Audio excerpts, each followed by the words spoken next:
علیکم ناظرین، آپ دیکھ رہے ہیں پروگرام مہمان خاص اور میں ہوں آپ کا میزبان وکاس غوری۔ ناظرین، آج جو شخصیت ہماری مہمان خاص بننے جا رہی ہے، صحافت میں مکمل عبور رکھتے ہیں، ایک تاریخ ہے ان کی صحافتی جدوجہد کی۔ ہمارے ساتھ موجود ہیں سینئر صحافی، کالم نگار اور تجزیہ کار جناب مجیب الرحمان شامی صاحب۔ شامی صاحب، آپ کو مہمان خاص میں خوش آمدید۔ آپ سے گفتگو کا آغاز کروں گا کہ آپ کا جو بچپن ہے، اگر آپ اس کی کچھ یادیں ہمارے ساتھ شیئر کریں تو۔ گورنمنٹ ہائی اسکول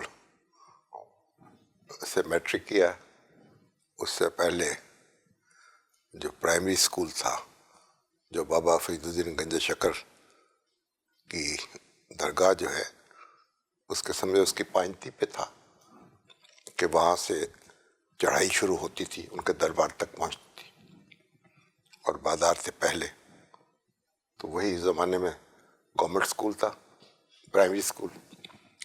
اس سے 5ویں کا امتحان پاس کیا بڑے اعزاز کے ساتھ، اور میں فرسٹ آیا، مجھے تمغہ بھی ملا، اور پھر گورنمنٹ ہائی اسکول پاک پٹن جو ہے اس میں پڑھنا شروع کیا، اور پھر وہیں سے میٹرک کیا، میٹرک کا امتحان پاس کیا، اور فرسٹ کلاس میں، اور سائنس سبجیکٹس تھے میرے، سائنس اور ڈرائنگ کے ساتھ، اور بڑے اچھے نمبر تھے، کہیں بھی داخلہ مل سکتا تھا، گورنمنٹ کالج لاہور میں بھی، ساہیوال میں بھی۔ لیکن میرے جو والد تھے ان کے پاس اتنے وسائل نہیں تھے کہ میں ہاسٹل میں رہوں، تو میرے بڑے بھائی جو تھے صاحبزادہ صاحبزادہ ضیاء الرحمان شامی صاحب، وہ اس وقت بورے والا ٹیکسٹائل مل میں لیبر افسر تھے یا پرسونل افسر تھے۔ تو پھر وہاں اس وقت میونسپل ڈگری کالج بورے والا جو ہے وہ قائم ہوا، تو اس میں میں نے داخلہ لیا، ان کے پاس رہنے لگا، ایف اے میں نے وہاں سے کیا۔ پھر اس کے بعد وہ ان کو داؤد کارپوریشن کا اسکالرشپ مل گیا، وہ اعلیٰ تعلیم کے لیے لندن چلے گئے، اور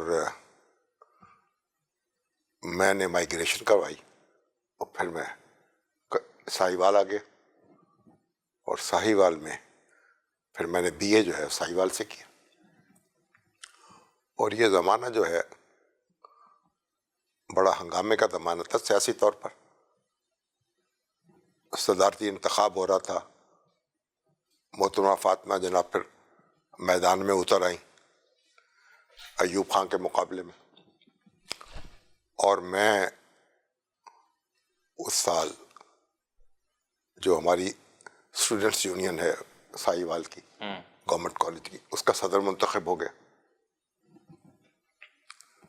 تو وہاں پھر ہم نے محترمہ فاطمہ جناب کی حمایت کا اعلان کر دیا۔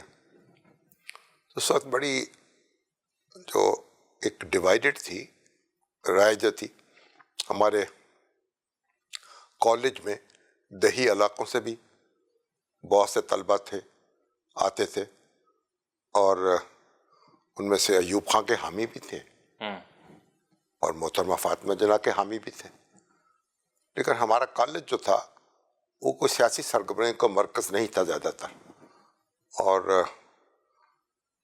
وہاں تعلیمی اور ثقافتی سرگرمیوں پہ زیادہ توجہ دی جاتی تھی۔ مگر جب یہ انتخاب آیا تو پھر ہم نے وہاں ایک مادر ملت یوتھ کمیٹی بنائی، اس کے جو سربراہ تھے وہ ہمارے سجاد میر صاحب تھے، مجھ سے 2 سال جونیئر تھے، بڑے نامور اخبار نویس ہیں اور اینکر ہیں۔ تو وہ اس کے صدر بنائے گئے، اور ہمارے دوسرے ایک دوست تھے کرنل کسور نصیر، بعد میں فوج میں چلے گئے، ریٹائر ہو گئے، اسلام آباد میں رہتے ہیں، وہ اس کے سیکرٹری جنرل تھے۔ تو مادر ملت یوتھ کمیٹی نے پھر مادر ملت کی حمایت شروع کی، کالج یونین اس کی پشت پہ تھی، اور میں بھی بڑا سرگرم تھا۔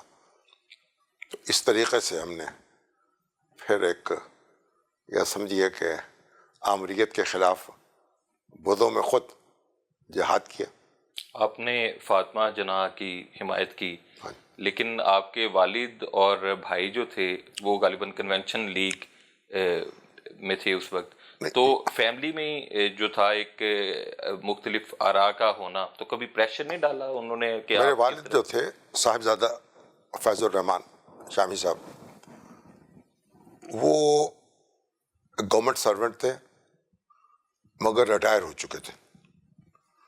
تو ریٹائر ہونے کے بعد ان کے پاک پٹن میں ان کی کیونکہ رہائش تھی تو ان کے حلقہ احباب نے ان کو آمادہ کیا کہ وہ بی ڈی کا الیکشن لڑیں. تو انہوں نے الیکشن لڑا، وہ منتخب ہو گئے. اور میرے بھائی جو تھے صاحبزادہ ضیاء الرحمان شامی صاحب، وہ اس وقت بورے والا سے وہ عباسی ٹیکسٹائل مل رحیم یار خاں میں چلے گئے تھے، اور وہاں وہ پرسونل مینیجر تھے، بڑی سینئر پوسٹ تھی ان کی. اب جو عباسی ٹیکسٹائل مل تھی نا، وہاں اس زمانے میں جو ٹیکسٹائل ملیں ہوتی تھیں ان کے مزدور بھی اور دوسرا عملہ بھی، ان کی رہائشی کالونیاں بھی ہوتی تھی ساتھ، بالکل ٹھیک. اور بڑی وسیع کالونیز ہوتی تھی. تو وہ عباسی ٹیکسٹائل مل کا رہائشی علاقہ بھی بہت بڑا تھا. تو وہاں جو یونین کونسل تھی، پھر انہوں نے کہا مل والوں نے بھائی صاحب سے کہ آپ الیکشن لڑیں. انہوں نے بھی الیکشن لڑا تو وہ بی ڈی کے ممبر منتخب ہو گئے اور پھر چیئرمین بھی بن گئے. تو ظاہر ہے کہ میرے بھائی صاحب بھی، میرے والد صاحب بھی، وہ ایوب خان کے حامی تھے اور میں محترمہ فاطمہ جناح کا حامی تھا. اب وہ ڈپٹی کمشنر جو تھے رحیم یار خان کے، ان کو ٹیلی فون کیا ڈپٹی کمشنر ساہیوال نے اور کہا کہ بھئی ان سے کہیں ضیاء صاحب سے کہ اپنے بھائی کو سنبھالیں. تو انہوں نے مجھے، اس زمانے میں کوئی ڈائریکٹ ڈائلنگ تو ہوتی نہیں تھی، اس طرح رابطہ تو نہیں ہوتا تھا جس سے آج کل ہوتا ہے، خط لکھا انہوں نے آپ کو؟ ٹرنک کال بک کرانی پڑتی تھی. تو ان کا میسج آیا، والد صاحب کو بھی انہوں نے کہا. تو میں جب گھر جاتا تھا جب ویکینڈ پہ، تو والد صاحب نے بھی توجہ مبذول کرائی، لیکن میں تو بڑی سی لالٹن لگائے پھرتا تھا اور وہ پھول لگائے ہوئے تھے. تو ہم نے ان کو کہا کہ بھئی یہ تو بڑا اصول کا معاملہ ہے، تو محترمہ فاطمہ جناح کی حمایت جو ہے وہ تو ترک نہیں کی جا سکتی. تو والد صاحب نے کوئی پھر ایسا اصرار نہیں کیا، نہ بھائی صاحب نے، یعنی یہ نہیں کہا کہ حکم دیتے ہیں ہم آپ کو کہ وگرنہ ہم آپ کو آگ کر دیں گے. یہ نہیں ہوا؟ ایسا نہیں ہوا. بس انہوں نے کوشش کی کہ مجھے قائل کر لیں، میں نے کوشش کی کہ وہ قائل ہو جائیں، لیکن پھر انہوں نے دخل نہیں دیا اور میں اپنا کام کرتا رہا، وہ اپنا کام کرتے رہے. آپ کی رائے کا احترام کیا؟ اور ہم، ہمارے گھر میں ایسا ہوتا تھا کہ ہم کوئی اپنی رائے دوسروں پہ مسلط نہیں کرتے تھے. تو ہمارے گھر میں بھی یہی ہوتا ہے، ہم اپنے بچوں سے کسی بھی معاملے پہ گفتگو کرتے رہتے ہیں، مکالمہ کرتے رہتے ہیں، بات چیت کرتے رہتے ہیں اگر اختلاف رائے ہو، لیکن رائے ٹھونستے نہیں ہیں اور نہ ہی کہ اپنے والد ہونے کا فائدہ اٹھاتے ہیں ناجائز کہ نہیں جب حکم دیں گے بس ایسے کرنا ہے، ایسا نہیں ہوتا. چلے سیاسی اختلاف پہ تو انہوں نے آپ کو فورس نہیں کیا، ویسے لڑکپن میں آپ شرارتی تھے اور کبھی ڈانٹ پڑتی تھی اپنے والد سے، والدہ سے؟ ڈانٹ بھی پڑتی تھی، بہرحال والدہ جو تھیں ہماری کافی سخت تھیں، ان کا ڈسپلن بڑا سخت تھا. تو اس زمانے میں تو گھر جو ہے نا وہ والدہ ہی چلاتی تھی. والد تو اتنے فرینک نہیں ہوتے تھے بچوں کے ساتھ، وہ تو زیادہ تر وہ یعنی ان کا زیادہ تر وقت جو ہے وہ مردانے میں گزرتا تھا، بیٹھک میں. تو کھانا کھانے کے لیے یا آرام کرنے کے لیے گھر آتے تھے تو والدہ جو تھیں سارا انتظام تو انہیں کے پاس تھا، وہی ہماری پڑھائی لکھائی کی ذمہ دار تھیں اور وہی ڈسپلن ان کا تھا. اور ان سے بھارت سرزنش بھی ہوتی رہتی تھی چھوٹی موٹی، کہیں کوئی کسی سے جھگڑا ہو گیا، کسی سے گلی میں کوئی ایسی تو میں ہو گئی تو پھر وہ سخت سرزنش کرتی تھیں. اور ان کی عادت یہ تھی کہ وہ جب بھی کہیں کوئی تھوڑا بہت جھگڑا ہوتا، اولاً تو ہوتا نہیں تھا، کچھ چھوٹا موٹا کہ معمولی سا ہو گیا تو پہلے وہ اس کی وجوہات پہ نہیں جاتی تھی. وہ ہماری سرزنش کرتی تھی, کام سرزنش پہلے ہی ہو جاتی تھی. تو ہم کہتے بھئی ہماری بات سنیں, ہمارا قصور نہیں تھا. وہ کہتی نہیں, اگر آپ نہ چاہتے تو جھگڑا ہو نہیں سکتا تھا. دوسرے کا بھی قصور ہو, آپ وڈرا کر جاتے, آپ نہ الجھتے. تو تالی دونوں حسن سے بجتی ہے نا. آپ نے اپنا ہاتھ کیوں آگے کیا تالی بجانے کے لیے؟ تو پھر ایسا ہوا کہ تھوڑا سا جب ہوش سنبھالا, اپنے گھر کا اخبار بھی مرتب کرنے لگے. چھوٹا سا ایک کتاب اخبار نکالتے تھے اپنے گھر میں, ہمارے آج یہ آیا, آج اس طرح آیا, یہ مصروفیات ہوئی. تو اس طرح کی حرکتیں بھی کرتے. خبریں. ہاں جی, خبریں. یعنی اخبار نکالنے کا آغاز آپ نے اپنے گھر سے کر لیا؟ اپنے گھر سے, مطلب مجھے بس یہ ہوا کہ اخبار نویس بننے کا شوق تھا مجھے ابتدائی سے. تو میں چاہتا تھا کہ میں اخبار نویس بنوں اور پھر ایڈیٹر بنوں. اگر ایسا نہ بن ہو سکا تو پھر وکیل بن جاؤں. لیکن وکالت جو تھی وہ میری دوسری آپشن تھی. پہلی آپشن صحافت ہی تھی. کس طرح آپ نے یہ صحافت کا آغاز کیا؟ بچپن تو آپ نے بتایا جس طرح آپ نے گزارا, باقاعدہ آغاز آپ نے صحافت کا کیسے کیا؟ اس لیے کہ جب میں نے بی اے کا امتحان پاس کیا تو ہمارے اتنے وسائل نہیں تھے کہ میں داخلہ لے لیتا. میرے اکثر کلاس فیلوز جو تھے انہوں نے آ کے لاء کالج میں لاہور میں داخلہ لے لیا. کئی پنجاب یونیورسٹی میں داخل ہو گئے. تو ہم افورڈ نہیں کر سکتے تھے کہ وہ یہاں داخلہ لیتے. بعض دوست ایسے تھے کراچی چلے گئے. تو ان میں سے جو میں جب رحیم یار خان گیا تو مجھے بعض حضرات ملے, انہوں نے کہا کراچی میں آپ کراچی آ جائیں, وہاں آپ جاب بھی کیجیے گا اور پڑھ بھی لیجیے گا. تو پھر میں کراچی چلا گیا. تو وہاں میں نے ایس ایم لاء کالج میں داخلہ لیا اور پھر تلاش شروع کر دی روزگار کی.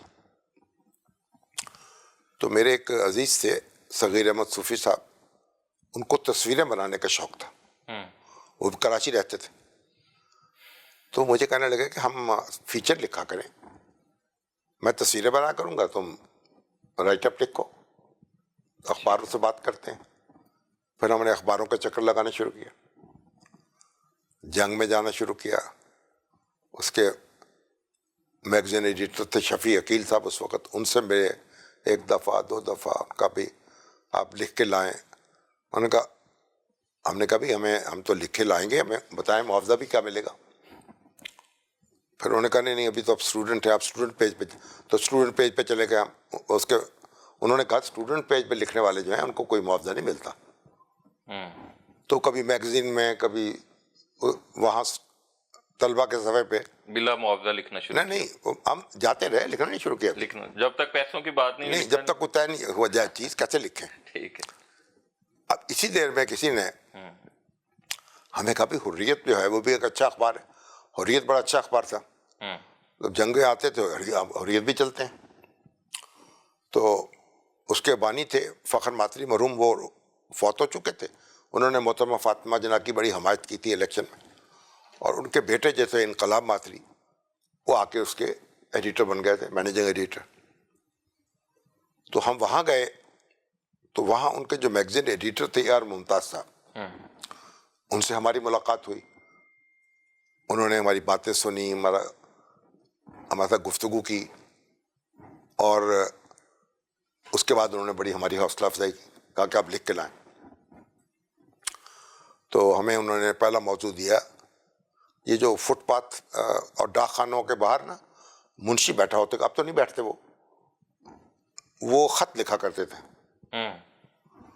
تو وہ ڈاک خانوں کے باہر منشی بیٹھتے تھے. جب اس زمانے میں دیکھیں نا بہت سے مزدور تھے جو پورے ملک سے آتے تھے وہاں, اور اپنے گھر خط لکھوانے کے لیے وہ ان منشیوں کے پاس آتے تھے کہ خط لکھ دیں, اور پوسٹ کر دیتے تھے اپنے گھر.